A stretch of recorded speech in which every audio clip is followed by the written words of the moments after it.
We can be dream makers, nurturing, compassionate. Nosotros podemos ser más unidos. We can be anything.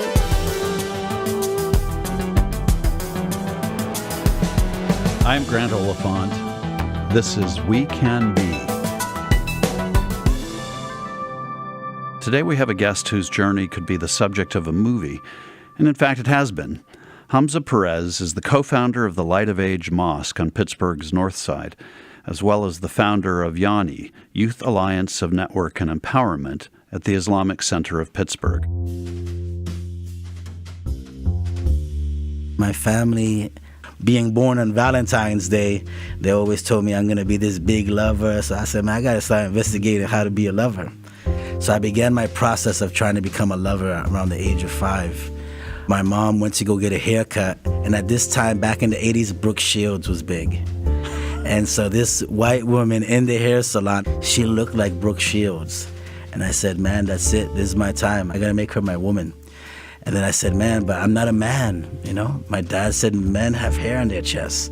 And right when I said that, I heard the scissors snip, and I saw some of my mom's hair fall down. So I went and I swooped down like an eagle and just snatched a fist of hair. So I went to the bathroom, stuffed it down my shirt so it can emerge from the top of my collar. And I said, man, I'm going to go sit next to her. So I sat next to her and I looked at her like, what's up now, you know? And then I felt what I call now the breeze of love. It was my mom's Puerto Rican hand smacking me in the face. All the women were laughing at me, and it was my first taste of love, you know. It got me 8 kids to this day.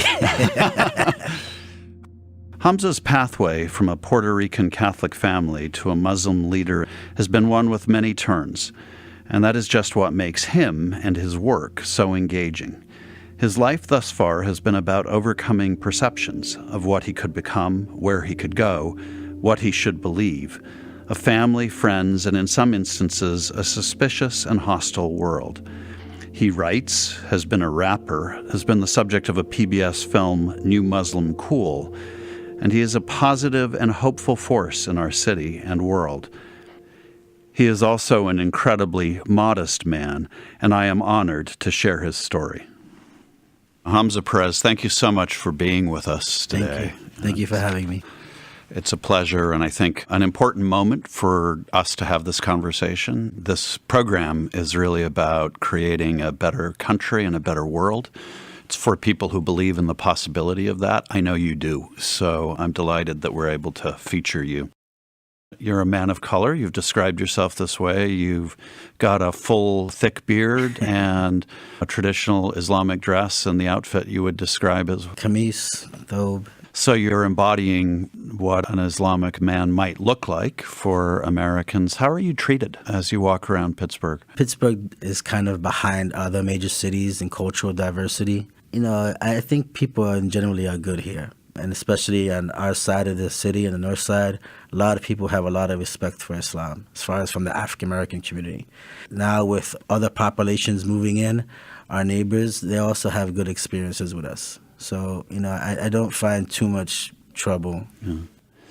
Have you encountered moments where you have encountered trouble? Not really trouble, just acts of racism. Yeah. And how do you react in those moments? Usually they do it while they're driving by really fast. So it's somebody yelling a slur out a window? Is that? Yeah, exactly. And then getting away? Yeah, exactly. Brave. It's only happened like 2 times since I've been here. Is that right? Yeah, since I've been here for, 14 years, it's only happened 2 times. As a culture right now, the way our country responds to what they see portrayed about Muslims, there is a considerable emphasis on violence and terrorism in the media. And that's promulgated, I think, now by a political agenda that clearly has embraced that as an orthodoxy. Do you get discouraged ever by how little attention is paid to your example and the example of other Muslims living a life of inspiration? No, I never get discouraged. I think it's actually good stuff. Because when people hear about this stuff and then they really meet a Muslim, they get to really see and experience. You know, one of my teachers said that a Pharaoh is never sent without another Moses being sent. So there's always a positive side to things. It's just up to Muslims, to really show people who we really are. We can't just say it. People can only really see actions. We can't say we're a religion of peace and then people, all they see is violence and hatred from Muslims. We have to really show them what Islam is. Do you think the model of what you're doing has inspired any of those neighbors? Of course. I've seen a lot of good dialogue, a lot of people stepping up, talking with each other, people from different backgrounds, people from different beliefs, people who don't even have certain beliefs, coming together for conversations, and I think it's been real positive. We have like community cookouts. Every year we do like a Malcolm X community cookout, feed the people, no pamphlets, no nothing, just feed them for the sake of love of humanity. And they have a lot of respect for that. Do you encounter any people who are afraid you're trying to convert them? No, because we don't preach. We just do some feedings, and they know us from interacting with us because they're our neighbors. And so it's a lot of respect and love, and we're trying to form Pittsburgh's first Muslim community, a neighborhood. We seek refuge with Allah subhanahu wa ta'ala from the evil that exists within ourselves. We seek refuge with Allah subhanahu wa ta'ala from the evil outcomes of our misdeeds. We all had a community in Massachusetts. Must have been more than 55 people that became Muslim. And then we all moved here to Pittsburgh to create a Muslim community. Our vision is to create a masjid and a school and a youth center. You've actually been the subject of an amazing array of media already. You've had a movie produced about you and articles written about you. There's a wonderful saying that's quoted in one of the articles that's been written about you, that God writes straight and crooked lines. I think that's so true of people who work in fields where they help others. Let's talk about your path. Can you talk a little bit about your childhood and what brought you to doing what you're doing? I was born in Brooklyn, New York, Sunset Park area. And I grew up during the birth of hip-hop. We used to live on 30th Street. The train station was 2 blocks up on 32nd. We would get on the train, and as you got close to Fulton, downtown Brooklyn, there was an amazing graffiti piece on the poles. And when you drove by fast, it had a figure with a spray can in a different position on each pole. So if you went by real fast, it looked like the character was running with you. And then with all the graffiti around, you come out of the train station, you hear the boom box, people breakdancing. It was like a real amazing sight to see, It was something that captured me, that my mom would go shopping and I would just stay outside and hang out and watch what's going on. Did that give you a taste for the street? I mean, of course, I have, family members that were heavily involved in the streets, and I would be around them, and they would be smoking marijuana around me, and I would be smelling it, and I liked to smell as a kid. Right, yeah. I thought it was stuff that Indians smoked, so I was, my family always talked about our native side of Puerto Rico. It's like, I guess this is what we do, man. From there, I moved to Puerto Rico. From Puerto Rico to a place called Worcester, Massachusetts. And it was in Worcester, Massachusetts. I grew up in a housing project called Plumley Village. And there was an amazing woman named Anne Moriarty who began to give youth jobs at the age of 14. Growing up in a poor neighborhood, having a job at the age of 14, especially the year that the first $100 sneakers came out, is huge. I remember I bought my first pair of $100 sneakers, and my grandfather took them. After that, I only wore them 3 times. Do you remember what type they were? Yeah, they were Nike Air Max. I was in a state of shock, but she gave us an opportunity to begin working at a summer camp, and that sparked something in me to enjoy working with youth. Where we'd all like the story to end is that launched you onto a path of good and productivity. Wasn't how it worked out. What happened next? My family was part of some gangs in Brooklyn, New York, and I was kind of around that atmosphere, so I began to start getting into trouble. I remember I got kicked out of school, and my mother sent me to Puerto Rico. And when I was in Puerto Rico, a friend of mine was giving me laced marijuana.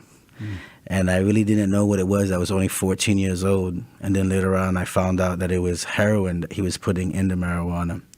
My condition got pretty bad smoking this laced marijuana. And my family sent me back to the United States. And when I was in the United States, a lot of the older guys in the neighborhood, they were hooked on drugs. And they weren't like taking over the business side of selling drugs in the housing projects. So then I received my first package from a drug dealer. He saw, I guess, some potential in me, and I was the first one from amongst my friends to begin to start selling drugs. By the time I turned like 16, 17, I began to sell crack.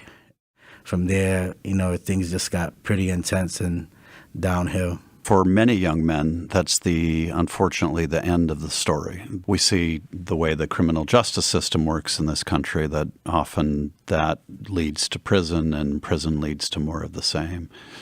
What saved you? I think, growing up old school, kind of Catholic, my mom taking me to church. Latinos are very religious. You can see some Latinos that are straight gangster and that have like a tattoo of Jesus or a rosary tattoo. And so sometimes I would take a break from selling drugs, and I used to go smoke weed on the steps of a church. And I used to just talk to God like, man, like, what are you doing with me?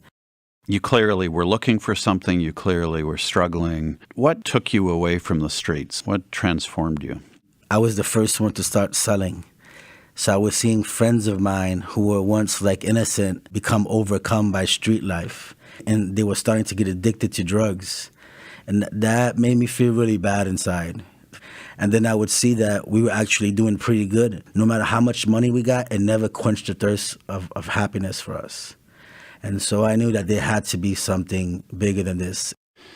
The image of you praying on church steps about what's going to happen to you is pretty poignant. And yet here you sit before me, a Muslim man. How did that transition happen, and what part did it play in taking you off the streets and leading you to a new life? I was deeply affected by Malcolm X's story. And Malcolm also had his experiences in the street. So as things began to get intense and we weren't tasting happiness, even though we were making money, we were like searching for something. A friend of mine who couldn't just take it anymore, he went to go smoke some weed on the steps of the mosque, because the mosque was right up the street from where we grew up. So as he was rolling the weed at the steps of the mosque, a Muslim brother invited him in. And that's it. No one ever saw him again. And then the rumors were in the neighborhood was that he got kidnapped by some Arabs and Pakistanis. I didn't even know what a Pakistani was back then.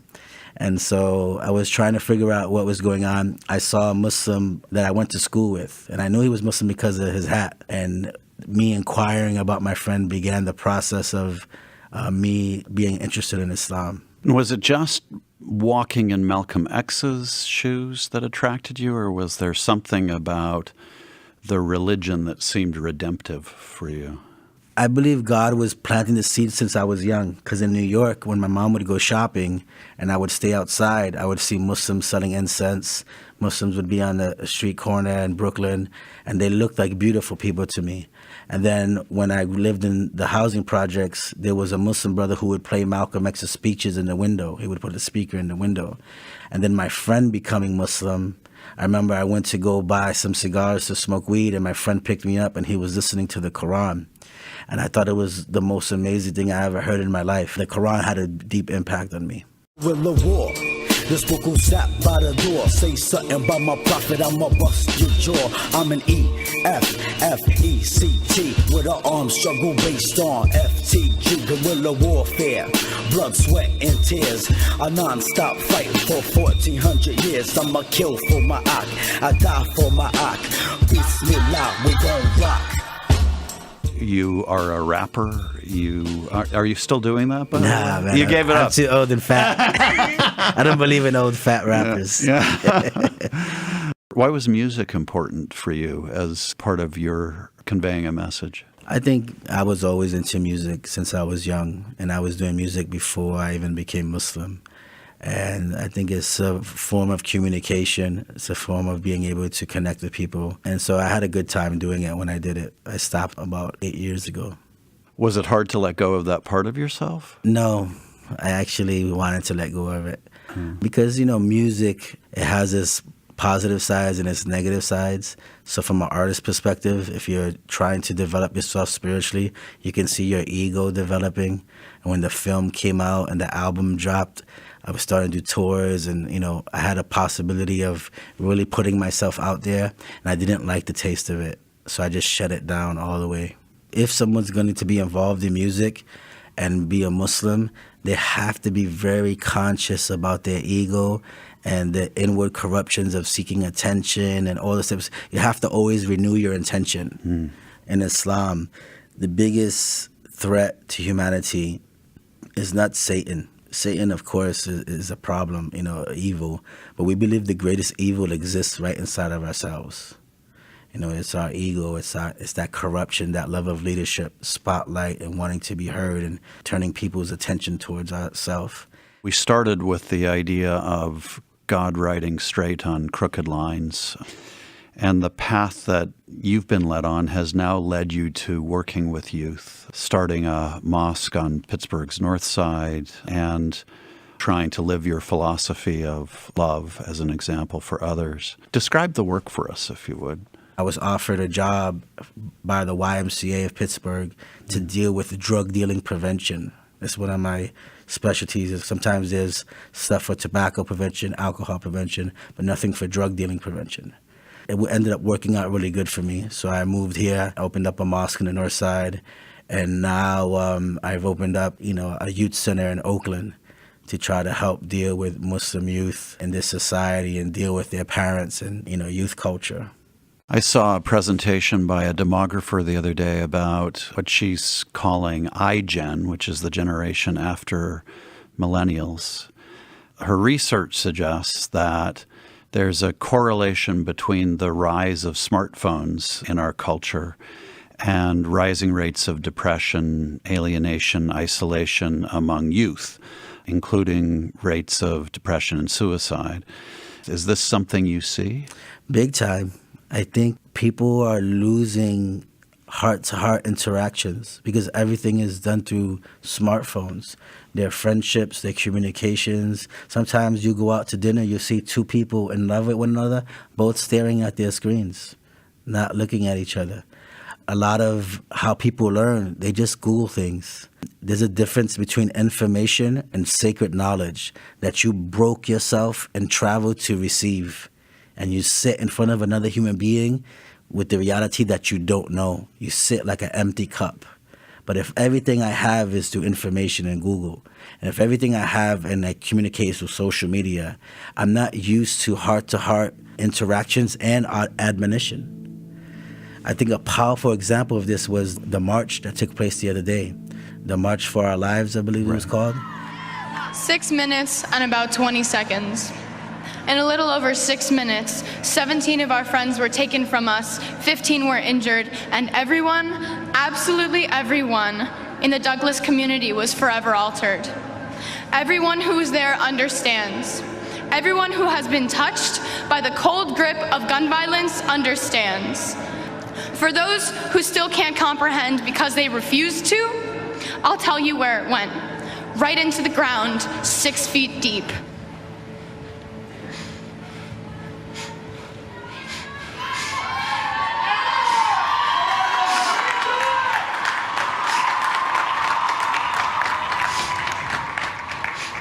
If you saw the young Latina, I believe her name was Emma Gonzalez, the youth could not take her silence. They were not able to handle that silence. They started shouting. They could not take a reality moment with themselves. I believe, smartphones increases this. That's just so powerful. I'm sorry. I have to pause. And you just spoke to my heart about everything I believe. The whole events around Parkland are fascinating. These kids seem to have ignited a movement that has escaped us for decades. They've demonstrated the power of their voice. They've captured a sense of possibility that's been missing in the country. You work with youth, so I'm just wondering if you can reflect with us for a moment about why you think it is that young people who are trapped behind screens so often are the very ones who are uniting us in a movement. We underestimate youth empowerment. they're being given a platform. You know, people underestimate the power of youth, and sometimes we don't view youth as young adults. I believe once they start turning 14, 15, we have to begin to recognize them as young adults and then give them opportunities for leadership. But I believe gun violence has been here, but the problem has been amongst minorities. And now that it's affecting more white America, now is a big concern. But how many killings have been taking place in Chicago and New York and Massachusetts amongst the minorities? It's been taking place for a long time. But now that it affects maybe some schools where white America goes to, now it's a huge thing. Same thing with opioids and heroin epidemics. How long has heroin been killing neighborhoods of minorities? But now that it's creeping into white communities, now it's an epidemic. What I think has been extraordinary about the kids in the Parkland case, though, is that they're very conscious of that.